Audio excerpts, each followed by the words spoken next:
அன்பு ஊடக நண்பர்களுக்கு வணக்கம்.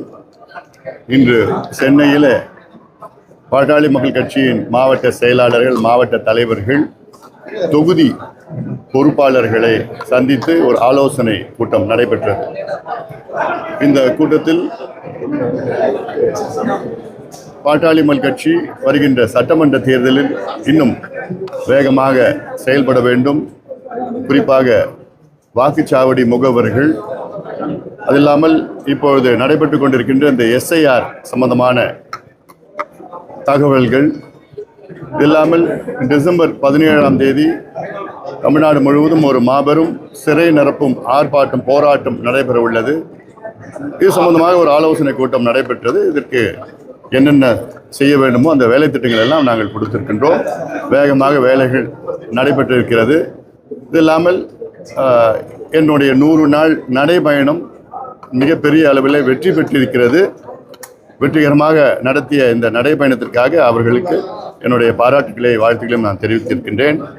இந்த 100 நாள் நடைபயணம் நிகழ்வின் பொழுது தமிழ்நாடு உள்ள கிட்டத்தட்ட அனைத்து மாவட்டங்களுக்கு நான் சென்று அங்கே இருக்கின்ற பிரச்சனைகளை கையில் எடுத்து அரசின் கவனத்திற்கு எடுத்து சென்று சில பகுதிகளில் என் தலைமையில் அங்கேயே ஒரு சிறிய அளவிலே ஒரு போராட்டம், ஆர்ப்பாட்டத்தை நடத்தியிருக்கின்றோம்.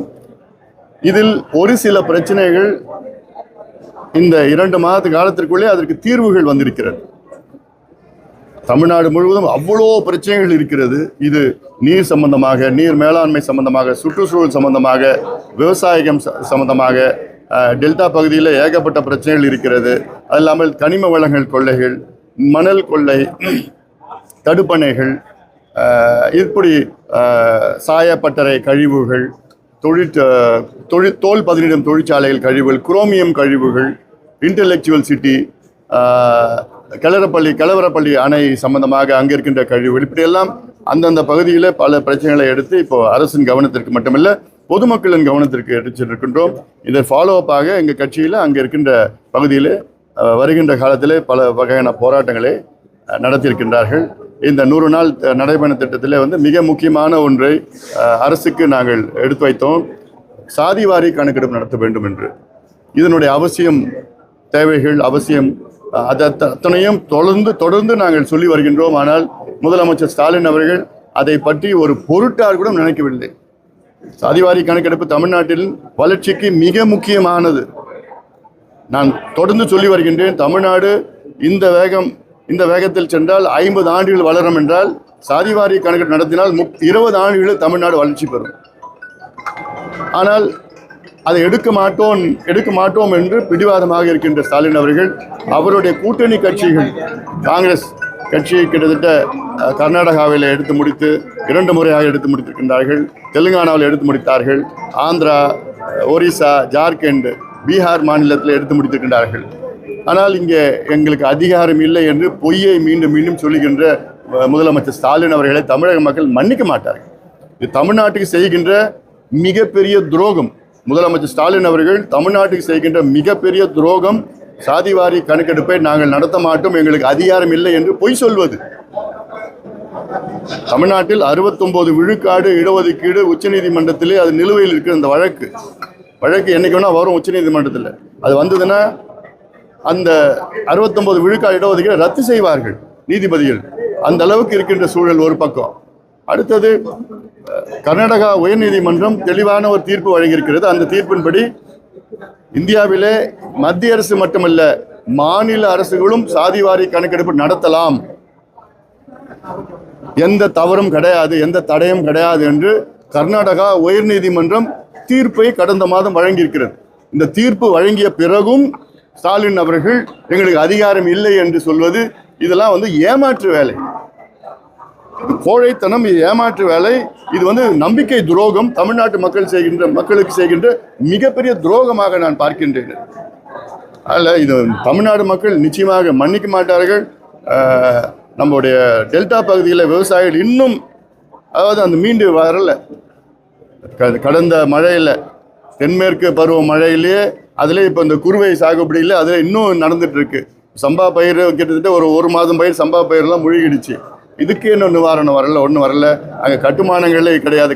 அடிப்படை கட்டுமானங்கள், அதாவது அந்த நெல்லை அறுவடை செஞ்சு அதை வந்து பாதுகாத்து மழையிலிருந்து பாதுகாக்கிறதுக்கு அது செய்ய முடியாத ஒரு சூழல் இருக்காங்க. இது இல்லை, மழையில் நனைஞ்சிருக்கு, லட்சக்கணக்கான மூட்டைகள் நனைஞ்சிருக்கு. இப்படி பல பிரச்சனைகளை இந்த 100 நாள் மூலமாக நாங்கள் பார்த்துருக்குறோம்.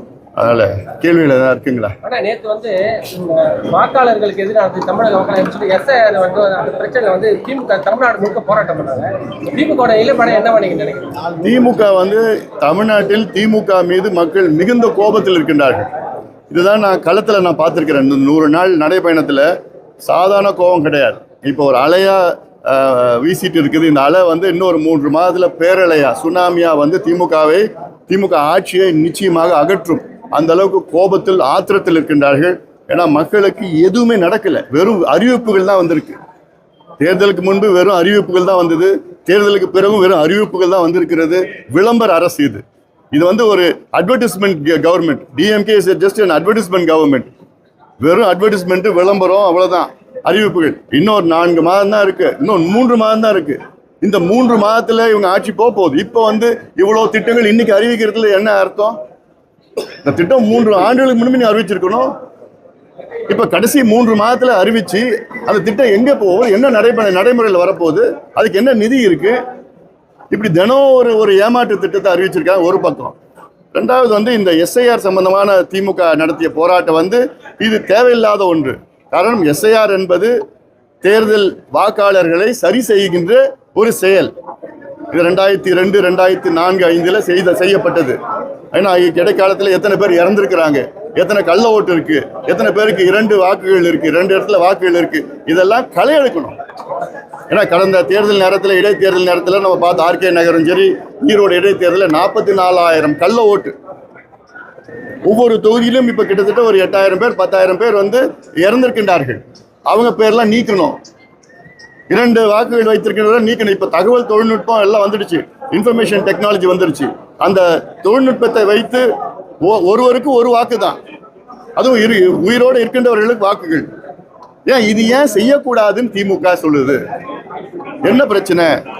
இப்ப இந்த பிஎல்ஓ யாரு? பிஎல்ஓ மாநில அரசினுடைய அதிகாரிகள், தமிழ்நாடு அரசினுடைய அதிகாரிகள். தேர்தல் ஆணையம் அவங்கள பயன்படுத்துறாங்க, அவ்வளவுதான். இவங்க தேர்தல் ஆணையத்துக்கு சொந்தக்காரங்கெல்லாம் கிடையாது. அவங்க எப்படி நம்ம தவறு செய்ய போறாங்க? மாநில அரசு மீறி யாராவது தவறு செய்ய முடியுமா?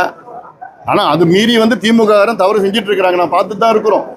எத்தனையோ காணொலி காட்சிகள் வந்து இருக்குது, எங்களுக்கு வாட்ஸ்அப்ல வருது, வீடியோஸ் வருது. திமுக காரங்க உட்காந்துட்டு சரி செஞ்சுட்டு இருக்காங்க, லிஸ்ட்டை சரி செஞ்சுட்டு இருக்காங்க. அதனால இது திமுக நேற்று செய்த போராட்டம் வந்து மக்கள் அவர்கள் மீது இருக்கின்ற கோபத்தை திசை திருப்புகின்ற ஒரு செயலா நான் பார்க்கிறேன். கோபம் ஒரு பக்கம், எந்த திட்டமும் நடைமுறையில் இல்லை. இவங்க 505 வாக்குறுதிகள் கொடுத்தாங்க, அதில் 66 தான் நிறைவேற்றிருக்கிறாங்க. அதில் வாக்குறுதியில் மிகப்பெரிய தோல்வி அடைந்திருக்கின்றார்கள் நிறைவேற்றுவதில். அது மட்டுமில்ல, தினம் ஊழல், 888 கோடி ரூபாய் ஊழல். இது நகராட்சி நிர்வாகத்தில் இடி வந்து கிட்டத்தட்ட 250 பக்கம் குற்றப்பத்திரிகை வந்து தமிழ்நாடு காவல்துறை கொடுத்துருக்கு. ஆனால் அதை மீறி நடவடிக்கை அதை வச்சு நடவடிக்கை எடுக்க போறது கிடையாது. பள்ளிக்கரணை சதுப்பு நிலம் 2000 கோடி ஊழல். கனிம வள கொள்ளை தென் மாவட்டத்தில் 3 மாவட்டத்தில் கனிம வள கொள்ளை 1000 கோடி. மணல் கொள்ளையில் 4800 கோடி. டாஸ்மார்க் ஊழல், டாஸ்மார்க்ல சும்மா போக்குவரத்து மட்டும் 1000 கோடி ஊழல். ஆனால் டாஸ்மார்க்ல கிட்டத்தட்ட 30,000 கோடி ஊழல் வந்திருக்கிறோம். அதில் நெல் எடுத்துட்டு போறதுல 200 கோடி. இப்படி ஒவ்வொன்றும் ஊழல் தினம் வந்துட்டு இருக்குது. ஆனால் மக்கள் இவங்க மேல மிகுந்த கோபத்தில் இருக்கிறாங்க, திமுக மீது. அதை திசை திருப்புகின்ற வகையில் பிஜேபி பண்ணிட்டாங்க, மத்திய அரசு எஸ்ஐஆர் பண்ணிட்டாங்க. என்ன எஸ்ஐஆர்னா என்ன? ஒரு தேர்தல் அங்க வாக்காளர்களை பட்டியல வந்து சரி செய்யறது தான் எஸ்ஐஆர், அவ்வளவுதான். இதுல எப்படி ஏமாத்த முடியும்? யார் ஏமாத்த முடியும்? இதுல ஏமாத்துறதுன்னா திமுக தான் ஏமாத்த முடியும். திமுகவை யாரும் ஏமாத்த முடியாது. இந்த விஷயத்துல எல்லாமே கிளீனா பட்டியல் வச்சிருக்கிறாங்க, லிஸ்ட் வச்சிருக்கிறாங்க, எல்லாம் வச்சிருக்கிறாங்க. அதாவது சயின்டிபிக் கரப்ஷன்னா திமுக தான். ஆனா இதுல போய் திமுக போய் இந்த விஷயத்துல ஏமாத்த முடியுமா? அதுவும் திமுக ஆளுங்கட்சிங்க. ஏமாற்று வேலை, இந்த போராட்டமே ஏமாற்று வேலை. எவ்வளோ பிரச்சனைகள், மக்கள் பிரச்சனைகள் இருக்கு, அதை விட்டுட்டாங்க. கல்வித்துறை நாசமா போயிடுச்சு, மருத்துவத்துறை ஒண்ணுமே இல்லை. விவசாயிகள்லாம் இன்னைக்கு எல்லாம் மிகுந்த கஷ்டத்தில் இருக்காங்க. அதாவது கடந்த 3 ஆண்டுகளில் தமிழ்நாட்டில் 1968 விவசாயிகள் தற்கொலை செய்திருக்கின்றார்கள். 3 ஆண்டுல தமிழ்நாட்டில் 1968 விவசாயிகள் தற்கொலை. இதை பத்தி யாராவது பேசுறாங்களா? இல்ல. இது போன்ற செயல்களில் திசை திருப்புவதற்காக மத்திய அரசு SIR அவங்க ஓட்டை எடுத்துட்டு போயிடுவாங்க. எங்க எடுத்துட்டு போக முடியும்? எப்படி எடுத்துட்டு போக முடியும்? இப்ப இருக்கிற டெக்னாலஜி யார் வேணா கேட்கலாமே. இப்போ டிராஃப்ட் லிஸ்ட் வந்து டிசம்பர் 7ஆம் தேதி 8ஆம் தேதி வெளியிட போறாங்க. அதில் சரி பார்க்கறதுக்கு ஜனவரி 31 வரைக்கும் டைம் இருக்கு. அதனால இது எல்லா கட்சிகளும் தான் பொருந்தும். இது ஒண்ணுமே நடக்காதது ஐயோ புலி வந்துருச்சுன்னு சொல்ற கதை தான் இப்போ திமுக செய்யறது. ஒண்ணுமே வரல, ஒன்றும் நடக்க போறது கிடையாது. அதாவது இவங்க கிட்ட இருந்து தான் காப்பாற்றணும், திமுக கிட்ட இருந்து தான் காப்பாற்றணும் இந்த SIR அது மாற்றி இவங்களுக்கு முன்கூட்டியே இவங்க போய் விளம்பரத்துக்காக ஒரு போராட்டம் பண்ணிட்டு இருக்கிறாங்க. நேற்று பீகார்ல எலெக்ஷன் முடிஞ்சிருக்கு. அதுக்கப்புறம் எக்ஸிட் போல் போட்டாங்க, தேர்தல் கணிப்பு. அதுல முழுக்க பாருங்க, இன்னொரு 14 இன்னொரு கருத்து கணிப்பு இல்ல, இது கருத்து திணிப்பு, அவங்க போலியா சொல்றாங்க அப்படின்ற மாதிரி சொல்லியிருக்காங்க காங்கிரஸோட. அது என்ன? அதாவது ஒரு ஊடகம் செஞ்சு சொன்னா பரவாயில்ல, எல்லா ஊடகமும் இந்த கருத்தை தான் இந்த கருத்தை தான் சொல்லியிருக்கிறாங்க. ஆனாலும் 2 நாள் பொறுத்து பார்க்கலாம். நன்றி.